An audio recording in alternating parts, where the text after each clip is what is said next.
Ya, salam Bapak, Ibu, Saudara sekalian.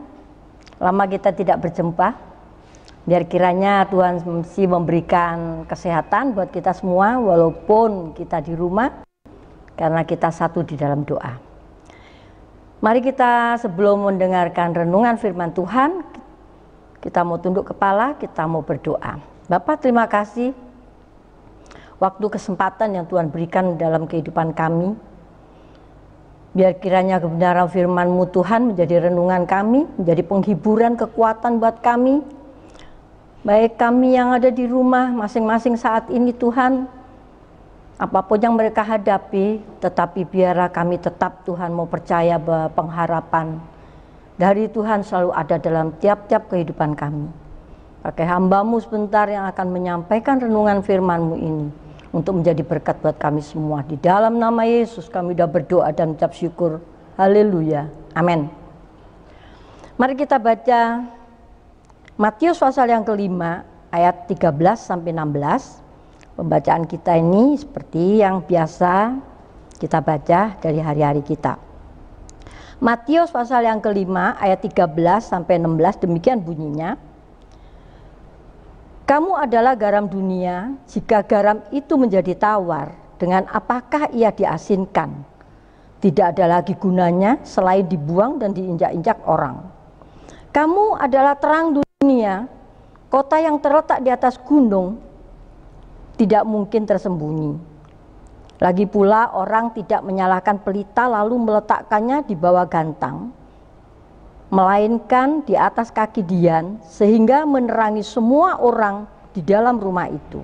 Ayat 16, demikianlah hendaklah terangmu bercahaya di depan orang, supaya mereka melihat perbuatanmu yang baik dan memuliakan Bapamu yang di surga. Ayat Mas yang kita garis bawahi, yang saya garis bawahi, yaitu ayat yang ke-16, demikianlah hendaknya terangmu bercahaya di depan orang, supaya mereka melihat perbuatanmu yang baik dan memuliakan Bapamu yang di surga. Kalau saya boleh memberikan tema, yaitu hidup yang berdampak bagi orang yang di sekitarnya. Setiap orang memiliki potensi, yaitu mempengaruhi orang lain. Pengaruh tersebut bisa dibilang pengaruh positif atau pengaruh negatif. Orang yang membawa pengaruh positif kita sebut yaitu motivator, di mana keberadaannya mampu memotivasi orang lain. Atau orang yang memiliki pengaruh negatif yaitu buruk terhadap orang, biasanya disebut provokator. Orang yang suka ngompori orang lain, yang selalu melakukan hal-hal yang negatif yang belum tentu itu kebenarannya. Kalau di saat-saat ini kita mendengar sana sini, kita lagi dirumahkan, kita lagi hidup seperti orang yang dikucilkan semua, tidak boleh keluar, tidak boleh kemana-mana, tidak boleh ini. Pemikiran orang bukan pemikiran apa yang harus kita buat atau kita lakukan dengan keadaannya seperti saat ini. Tetapi sekarang orang mulai gelisah, bukan tentang keselamatan atau takut mati karena corona, tetapi mereka takut mati kelaparan. Sana sini berita-berita, wah ada sembako. Berita-berita sana sini ada bantuan-bantuan. Nah, disinilah letak kadang-kadang reaksi. Karena kehidupan, kesusahan, mereka memiliki satu apa yang harus mereka makan, minum, pakai. Nah, ini ada dua hal, yaitu ada yang berpikiran positif. Yang berpikiran positif paling katanya, ya memang harus nanti belum waktunya dapat. Mungkin dapat usaha dengan cara bagaimana. Tetapi yang pikiran negatif, ini pengalaman yang saya alami sebagai ketua RT, saling menyalahkan. Wah, kurang cepat kalau di sana itu semua sudah dapat sembako, di sana sini dapat ini itu bantuan uang, apalagi pemimpin negara kita sudah memberitakan bahwa siapa yang belum dapat harap lapor. Hal-hal seperti ini bukan menjadi memperluas, tapi di lingkungan kecil pun. Di daerah saya kan punya macam grup warga. Begitu ada satu kabar berita dari Bapak Presiden bahwa yang belum mendapat silakan melaporkan. RT-nya lagi kena. Nah, disitulah kadang-kadang mereka tuh selalu apa? Ketika mereka mulai keadaan kejepit, apa yang mereka buat? Menghadapi hal-hal saat-saat seperti ini, mereka bukan menjadi motivator untuk memberikan motivasi pada orang lain apa yang harus kita lakukan, tetapi rata-rata mereka menjadi provokator. Nah, di sini kan apa yang harus saya buat sebagai ketua RT?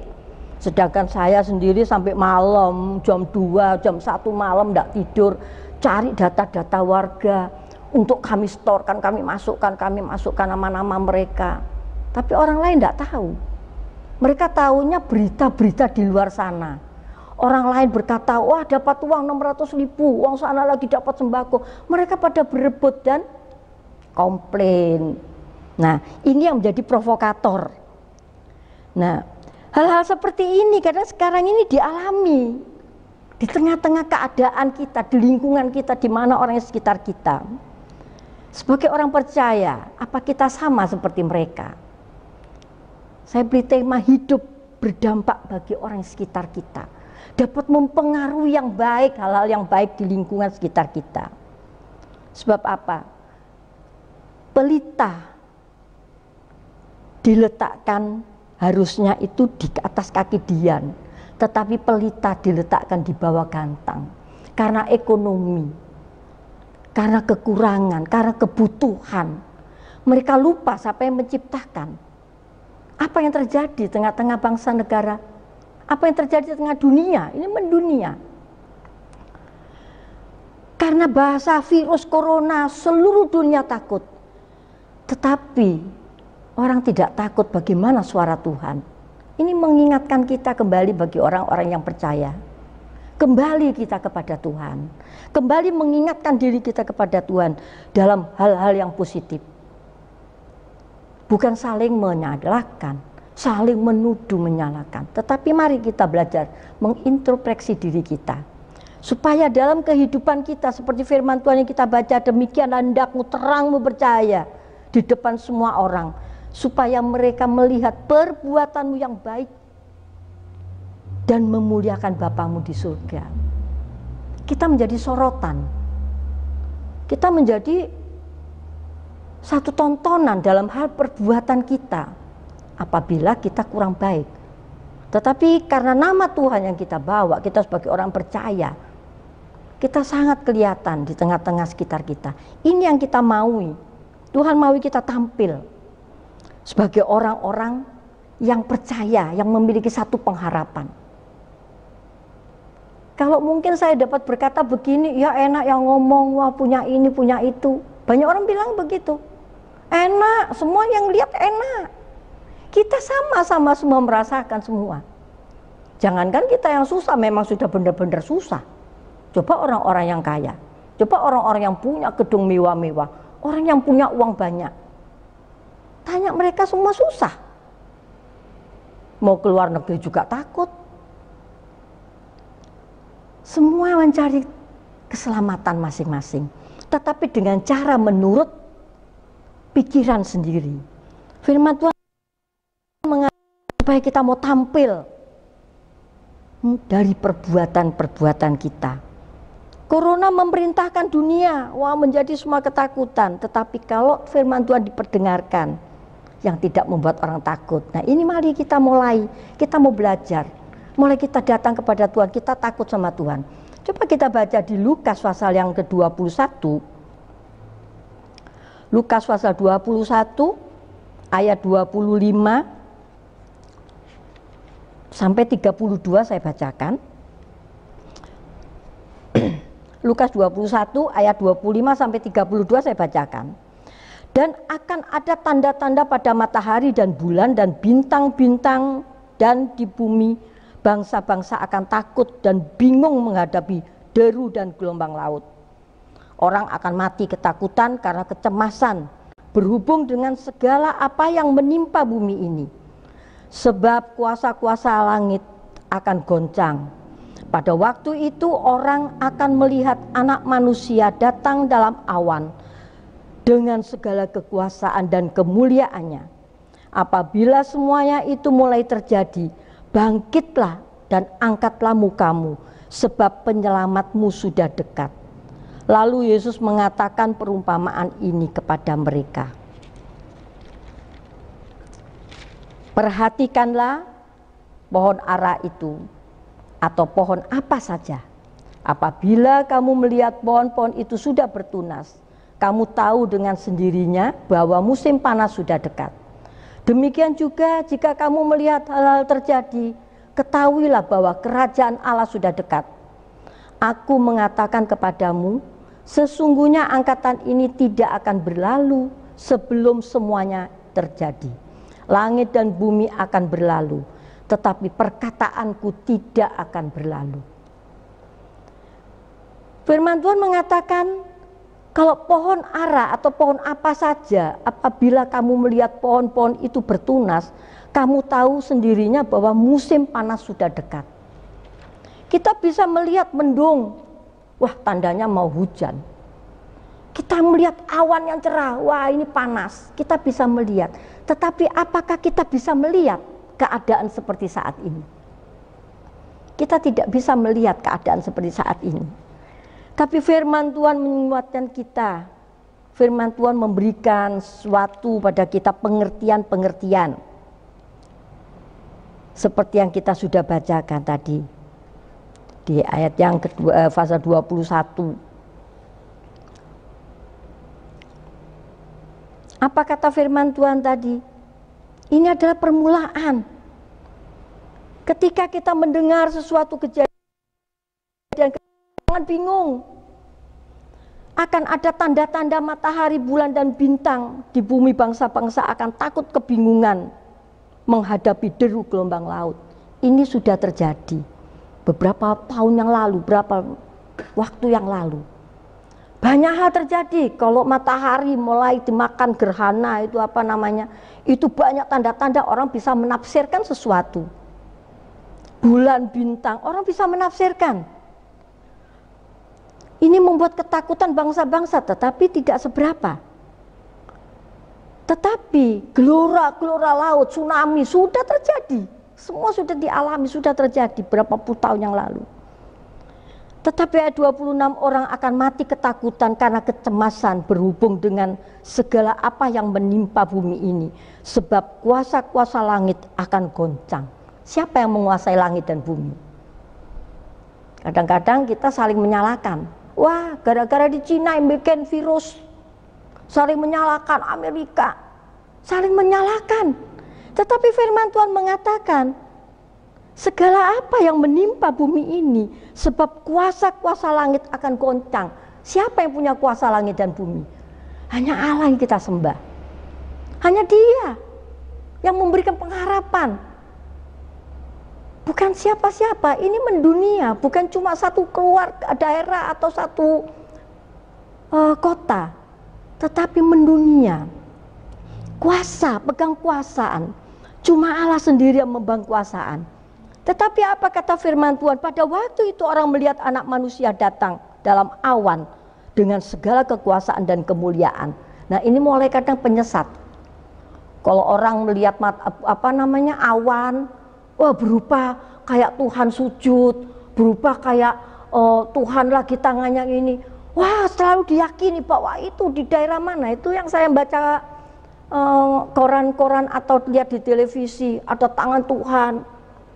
Mereka sudah mulai mengingat sesuatu kejadian, tetapi mereka tidak menyadari bahwa siapa yang membuat kuasa-kuasa di bumi ini dan di langit, yaitu yang pemilik kuasa. Anak Manusia datang dalam awan dan segala kuasaannya. Apabila semua itu terjadi, bangkitlah dan angkatlah mukamu, sebab penyelamatmu sudah dekat. Atau kita mau makin menjauh karena perut, kita makin menjauh karena kebutuhan, kita makin menjauh dari Tuhan karena ekonomi. Kita sudah tidak mengandalkan lagi siapa yang memberi kehidupan. Kita mengandalkan Dia. Yesus sampai memberi contoh perumpamaan-perumpamaan. Memang kalau perumpamaan seperti tadi yang dikatakan firman Tuhan, para Allah kalau bertunas tanda-tanda mau panas. Tetapi kalau keadaan zaman seperti ini, siapa yang bisa memprediksikan apa yang terjadi hari esok? Apa yang terjadi hari depan? Apa yang terjadi nanti malam? Kita tidak tahu. Inilah kesempatan waktu kita dalam kehidupan kita, masih diberi oksigen yang penuh, tidak sampai kurang. Tuhan memberikan kita, bangun pagi kita dengan tubuh yang segar.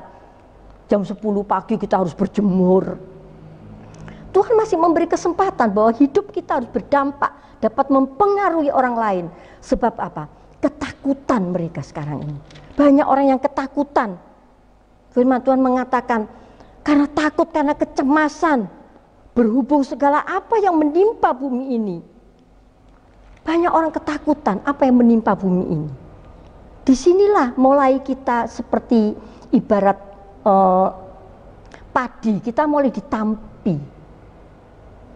Siapa yang tetap setia pegang firman Tuhan dengan teguh, kita akan hidup dapat mempengaruhi, berdampak bagi orang lain yang positif.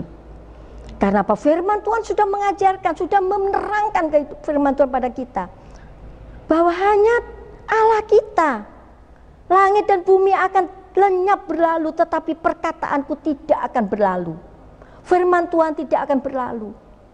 Langit dan bumi serta seisinya akan lenyap. Kita baru kena penyakit, virus mendunia, ketakutan. Seolah-olah kita tidak ada pengharapan. Tetapi firman Tuhan memperkatakan, perkataanku tidak akan berlalu. Firman Tuhan tidak akan berlalu. Mari kita pegang firman itu, supaya kita tetap kuat di dalam Tuhan. Supaya kita memiliki satu pengaruh yang memiliki banyak orang, untuk memberikan keselamatan bagi orang, untuk memberikan satu penghiburan bagi orang-orang. Ini yang Tuhan maui dalam kehidupan kita. Kejadian-kejadian yang terjadi, tidak sedikit juga orang percaya goyah. Tidak sedikit juga orang percaya ketakutan, kecemasan menghadapi hari depan. Banyak hal, apa yang kami makan minum pakai, apa yang untuk bayar uang sekolah anak-anak. Sedangkan semuanya sekarang ini kebutuhan makin banyak. Orang percaya pun mengalami dan menghadapi hal seperti ini. Mari kita sebagai orang yang percaya, kita mau mengerti seberapa jauh dekatnya bumi ini dengan kedatangan Tuhan. Sudah dekat. Apa kita masih menyalahkan satu dengan yang lain? Apa kita masih mau jadi provokator, saling menyalahkan, saling melakukan sesuatu yang tidak ada gunanya? Mari kita. Mengapa sekarang ini kok tidak boleh ibadah di gereja? Tuhan mau di dalam keluarga, di dalam rumah tangga, satu dengan lain saling introspeksi diri, saling menguatkan, saling mengingatkan bahwa ketakutan tidak menambah sehasta umur kita. Tetapi jika kita takut akan Tuhan, kita akan memiliki satu iman, yaitu Tuhan mau dalam kehidupan kita. Kita mau bertobat, mengandalkan Tuhan. Banyak orang yang sudah meninggalkan imannya. Banyak orang yang sudah meninggalkan janji-janji Tuhan. Mereka tidak tahu bahwa Tuhan itu selalu pegang janjinya. Tuhan tidak pernah lalai megang janjinya. Selalu tepat pada waktunya. Mari kita coba baca di Mazmur pasal 34 ayat 8 sampai ke 10. Saya bacakan. Malaikat Tuhan berkemah di sekeliling orang-orang yang takut akan Dia, lalu meluputkan mereka. Kecaplah dan lihatlah betapa baiknya Tuhan itu. Berbahagialah orang yang berlindung padanya. Takutlah akan Tuhan, hai orang-orang yang kudus, sebab tidak berkekurangan orang yang takut akan Dia. Firman Tuhan adalah jaminan kita yang kekal. Apa yang kita miliki di dunia tidak ada abadi. Janji-janji manusia semua tidak abadi, semua tidak ada yang kekal. Tetapi kebenaran firman-Mu itu, ini ialah ya dan amin. Malaikat Tuhan berkemah di sekeliling orang-orang yang takut akan Tuhan. Bukan takut dengan corona, takut akan Tuhan, malaikat Tuhan akan memberikan perlindungan bagi orang-orang yang takut akan Tuhan. Mari kecaplah dan lihatlah betapa baiknya Tuhan. Berbahagialah orang yang berlindung padanya. Kalau kita melihat kabar-kabar, kenapa kalau kita panik, kita takut, wah virus itu akan makin cepat mendekat. Tetapi firman Tuhan mengajarkan kita, kecaplah dan lihatlah betapa baiknya Tuhan. Berbahagialah orang yang berlindung kepadanya. Kata firman Tuhan, takutlah akan Tuhan, hai orang-orang yang kudus, sebab tidak berkekurangan orang-orang yang takut. Tidak berkekurangan. Apa yang kekurangan dari kita? Kesehatan kita, keselamatan kita, makan minum pakai kita, ekonomi kita. Walaupun ibaratnya biasanya makan ayam, biasanya harus makan yang enak-enak, tapi sekarang harus mulai ngirit, makan tahu tempe, makan seadanya, tapi tidak berkekurangan. Itu yang kita syukuri. Pagi kita masih bisa minum kopi, walaupun keadaan kita tidak memungkinkan, tapi masih bisa. Inilah jadi anak-anak Tuhan. Kalau orang takut akan Tuhan, tidak akan berkekurangan, kata firman Tuhan.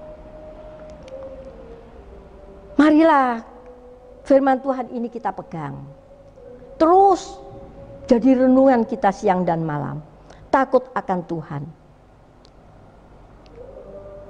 membuat kita tidak berkekurangan. Karena apa? Kita boleh mengeluarkan pengaruh bagi orang lain bisa melihat kita. Walaupun kita sama-sama membutuhkan, tetapi kita bagi anak-anak Tuhan, orang yang percaya, kita tidak lari sana sini. Kita tidak lari kemana-mana, tetapi hanya lari kepada kaki Tuhan, kita diberkati. Inilah yang membawa dampak pengaruh bagi orang lain. Lewat perbuatan kita. Lewat apa yang kita lakukan. Supaya apa? Supaya orang lain juga melihat kita. Kita bisa memberikan satu aliran supaya hati mereka juga ditenangkan. Tidak memiliki hal-hal yang negatif, tidak membicarakan hal-hal yang tidak benar, tetapi hal-hal yang positif, yaitu memberi pengaruh yang baik. Sehingga mereka memiliki satu ketenangan dalam kehidupan mereka, kedamaian dalam kehidupan mereka, menghadapi situasi seperti saat ini. Sebab Allah memberi kepada kita bukan roh ketakutan, kata firman Tuhan, melainkan roh yang membangkitkan kekuatan, yaitu kasih dan ketertiban. Maka firman Tuhan mengajarkan, apabila semuanya itu terjadi, bangkitlah, angkatlah mukamu, sebab penyelamatmu sudah dekat. Kita saling mengingatkan bahwa penyelamat kita sudah dekat. Apa yang kita lakukan? Mau kita jauh, mau kita pergi, mau kita sembunyi dimanapun. Karena keselamatan hanya milik Tuhan yang memberikan kehidupan dalam kehidupan kita. Inilah masa penampian. Mari kita hidup membawa dampak. Sebab apa? Kita sebagai suratan Kristus, kata 2 Korintus. Coba kita baca di 2 Korintus. 2 Korintus pasal 3 ayat 3. Karena telah ternyata bahwa kamu adalah surat Kristus yang ditulis oleh pelayanan kami. Ditulis bukan dengan tinta, tetapi dengan roh dari Allah yang hidup. Bukan pada loh-loh batu, melainkan pada loh-loh daging, yaitu di dalam hati manusia. Apa yang kita buat, yang dilihat orang, yang dapat memberikan sesuatu, walaupun bukan makanan yang kita berikan, tetapi sesuatu bahasa, penghiburan, yang memberikan sesuatu yang membuat dampak bagi orang lain, untuk menghibur orang lain. Ini yang dicatat di dalam hati manusia. Ada janji-janji Tuhan yang kita beritakan kepada mereka. Jika kita mendekatkan diri pada Tuhan, ada sesuatu yang Tuhan pikirkan juga apa yang menjadi kebutuhan-kebutuhan kita. Kita tidak tinggal sendiri, kita tidak tinggal sendiri untuk mencari hal-hal yang tidak abadi, tetapi kita diberikan kehidupan yang kekal dalam kehidupan Tuhan. Yohanes 7 ayat 38, Barang siapa percaya kepadaku, seperti yang dikatakan kitab suci, dari dalam hatinya akan mengalir aliran-aliran air hidup yang dapat memberkati diri kita dan orang lain di sekeliling kita. Mengalir aliran air hidup yang dapat memberkati diri kita, orang di sekitar kita, rumah tangga kita, keluarga kita, dan orang yang di lingkungan kita. Satu aliran membuat dampak, pengaruh yang baik. Selagi masih ada waktu, hidup kita tidak kita sia-siakan cuma memikiri apa yang kita butuhkan untuk makan, minum, pakai. Tetapi mari, takut akan Tuhan, itu adalah dampak yang membuat orang lain juga merasa terhibur. Bahwa hidup ini sudah ada yang ngatur. Karena Injil adalah kekuatan Allah yang menyelamatkan setiap orang percaya, kata firman Tuhan. Sebab di dalamnya nyata kebenaran Allah yang bertolak dari iman dan memimpin kepada iman. Seperti yang tertulis, orang benar akan hidup oleh iman. Iman, seberapa besar sih iman kita? Orang sebiji sawi aja bisa memindahkan gunung. Iman. Kita dituntut, jadi hasil pendengaran kita akan kebenaran firman Tuhan sampai seumur hidup kita. Berapa sih? Umur saya 66 tahun. Mungkin pendengaran firman Tuhan pada saya 50 tahun. Nah, itu memiliki satu, walaupun kecil iman yang kita miliki, tetapi ini yang akan membuat dampak, yang akan mengalirkan air hidup yang dapat memberkati diri kita sendiri dan juga orang lain di sekeliling kita. Firman Tuhan dapat menyelamatkan orang-orang yang percaya, yang masih pegang janji Tuhan, yang masih berharap kepada Tuhan. Elia karena taat akan firman Tuhan, akan suara Tuhan, dia mendengar suara Tuhan, dia dipelihara di tepi sungai Kerit. Di situ airnya bisa diminum dan burung gagak mengirim makanan buat Elia. Ini sesuatu yang kira-kira kita baca aja, begitu aja. Tetapi inilah kehidupan, tidak akan berkekurangan. Orang yang takut akan Tuhan, ini janji Tuhan bagi orang yang berharap. Jangan jauh dari Tuhan. Meski saat ini kita tidak bisa ibadah di gereja, hanya di rumah saja. Tapi ketika kita undang Yesus di dalam rumah kita, di dalam hati kita dengan sungguh-sungguh, maka Tuhan hadir. Firman Tuhan mengatakan, 1 atau 2 orang berkumpul memanggil namaku, maka aku akan hadir. Ini janji Tuhan. Jangan kecil hati, jangan merasa tidak ada apa-apanya kalau ibadah di rumah. Tapi kalau hati ini melekat dengan Tuhan, sama, Tuhan hadir. Mengapa Elia dipelihara Tuhan? Karena ia melakukan apa yang difirmankan Tuhan dengan tidak melihat keadaan. Demikian juga kita. Mari kita undang Tuhan, supaya firman yang Tuhan berikan kita mau mendengar. Mujizat tidak dapat kita nikmati ketika kita ragu-ragu, kurang percaya. Mujizat tidak akan terjadi di dalam keluarga, dalam rumah tangga, ketika kita kurang percaya, kita kurang berseru pada Tuhan, kita kurang bersekutu pada Tuhan, kita kurang yakin, karena pasti ada ketakutan melihat keadaan sekitar kita. Mari kita belajar merendahkan diri. Kita menyadarkan diri pada hari-hari ini bahwa kesempatan hidup yang masih Tuhan berikan, agar kita mau merendahkan diri dan taat dengan peraturan apa yang dikatakan firman Tuhan, dan juga taat apa yang diberikan oleh pemerintah kita aturan. Harus jaga kebersihan, jangan berkerumul, jangan suka keluar rumah. Bagus sebetulnya, jadi enak, uang irit, tidak habis-habis ke mall, tapi dibikin makan aja. Nah inilah Tuhan menyadarkan kita, agar hidup kita bisa berdampak dan mempengaruhi orang lain lewat perbuatan-perbuatan, lewat perkataan kita pada orang-orang sekitar kita. Biarlah hidup ini akan kita berikan kepada Tuhan sepenuh hati. Bagaimana cara Tuhan pakai? Tuhan pakai hidup kita bukan hanya pelayanan di mimbar, bukan hanya pelayan musik, pujian, tetapi Tuhan pakai hidup kita saat ini di tengah-tengah lingkungan kita, di tengah-tengah rumah tangga kita, supaya membawa dampak, membawa pengaruh yang benar tentang kebenaran firman Tuhan. Amin. Mungkin apa yang bisa saya sampaikan kurang berkenan atau kurang sempurna, biar Roh Kudus sendiri yang akan memeteraikan dan menjadi renungan kita siang dan malam. Mari kita berdoa. Bapa, terima kasih, hamba-Mu sudah berhenti berkata-kata. Biar kebenaran firman-Mu yang kurang sempurna ini Engkau lebih menyempurnakan lagi untuk menjadi rema dan renungan dalam kehidupan kami pribadi dan juga jemaat Tuhan saat ini yang mendengarkan di dalam rumah-rumah mereka masing-masing.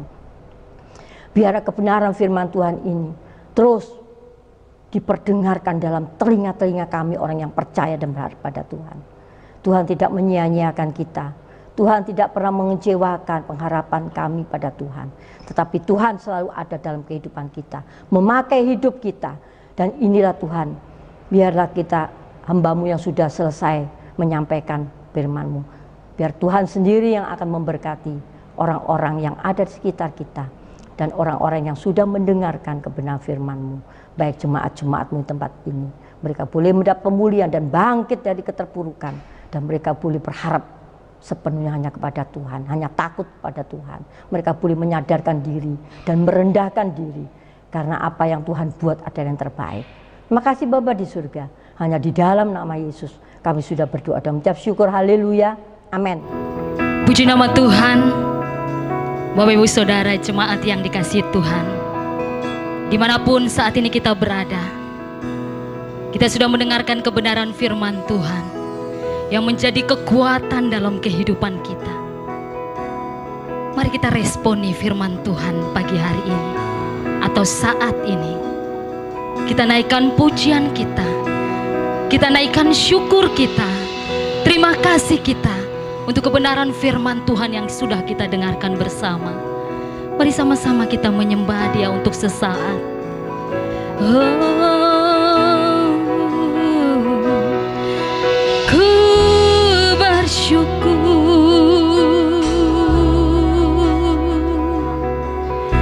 Terima kasih Tuhan, terima kasih Yesus. Haleluya.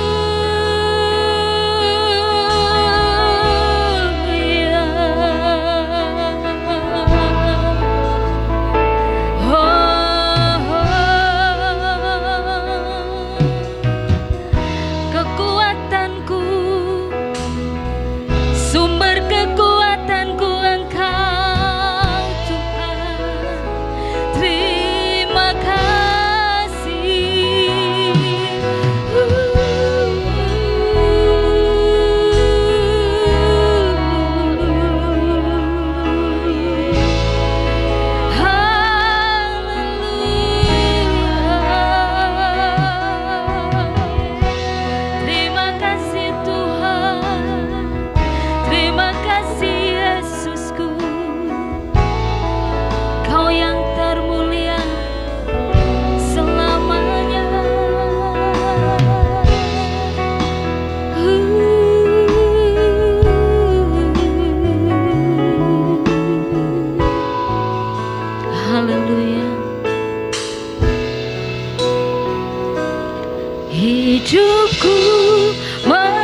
dia bersama kita,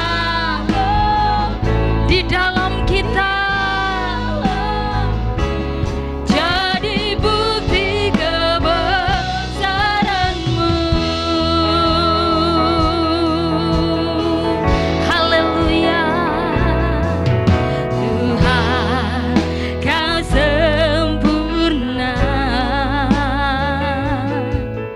dalam rencana-Mu dan karya-Mu.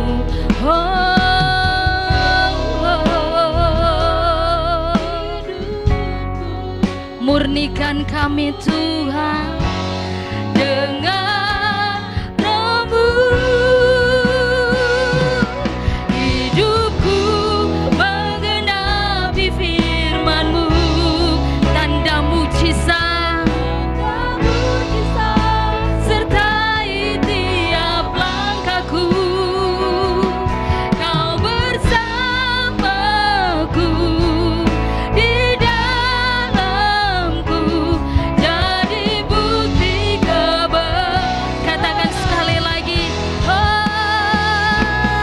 Hidupku mengenapi firman-Mu, tanda mujizat sertai tiap langkahku. Kau bersamaku, di dalamku, jadi bukti kebesaran-Mu. Kau di dalamku, Kau bersamaku, di dalamku, jadi bukti sekali lagi, Dia bersama kita. Kau bersamaku, di dalamku, jadi bukti kebesaran-Mu.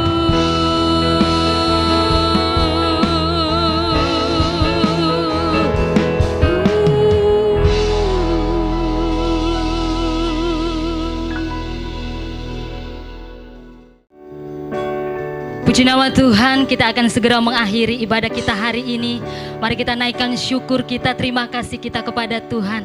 Pujian ini menjadi kekuatan bagi kita. Kita akan melewati segala sesuatunya bersama-sama dengan Tuhan. Haleluya, haleluya.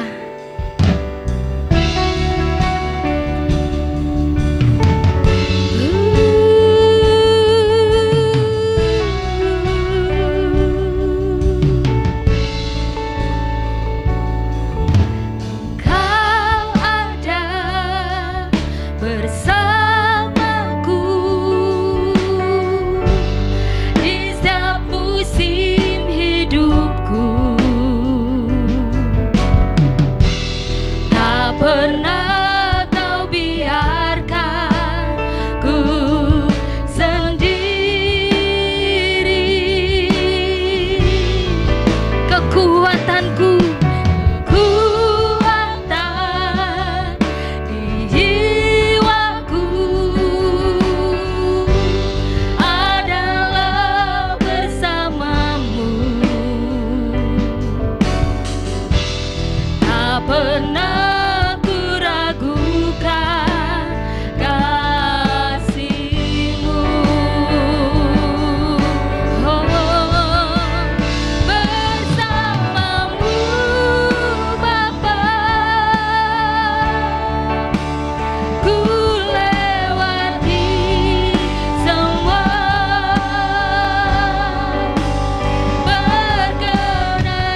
pertolongan. Katakan anugerah Tuhan besar. Anugerah-Mu besar melimpah bagiku.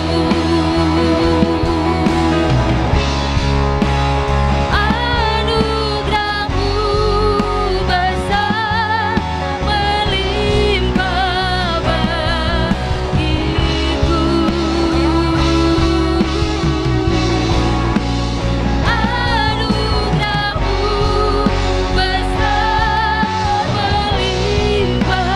bagiku.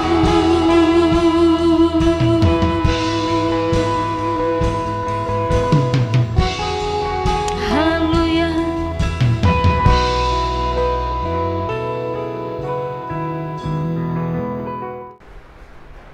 Ya Bapak Ibu Saudara yang dikasihi oleh Tuhan, kita akan segera mengakhiri ibadah kita pada hari ini. Dan biar kebenaran firman Allah yang sudah kita dengar semua itu menjadi kekuatan bagi kita semua. Mari tunduk kepala, kita akan berdoa, kita akan mengakhiri ibadah kita dengan ucapan syukur. Tuhan, terima kasih buat anugerah-Mu bagi setiap kami dalam ibadah ini. Kami sudah menaikkan pujian kami sudah naikkan penyembahan kami kepada Tuhan. Bahkan biar kebenaran firman Allah juga menjadi kekuatan bagi setiap kami. Terpujilah nama-Mu, kami menyerahkan hidup kami di sepanjang minggu ini ke dalam tangan Tuhan. Dan kami percaya tangan Allah yang kuat yang akan menjaga kami, akan melindungi kami, memberi kesehatan bagi kami semua, memberkati perekonomian kami, bahkan setiap usaha pekerjaan kami diberkati oleh Tuhan. Berkati juga umat-Mu yang berulang tahun di minggu ini Tuhan. Karuniakan kekuatan, kesehatan, bahkan keberhasilan boleh mengikuti setiap langkah hidupnya. Terpujilah nama Tuhan, kami berdoa menyerahkan hidup kami di sepanjang minggu ini ke dalam tangan Tuhan. Dan percaya kalau Tuhan yang akan menolong memberkati kami semua. Terima kasih Tuhan Yesus. Kami akan mengakhiri ibadah kami pada hari ini. Kami mohon Tuhan memberkati setiap kami yang ada.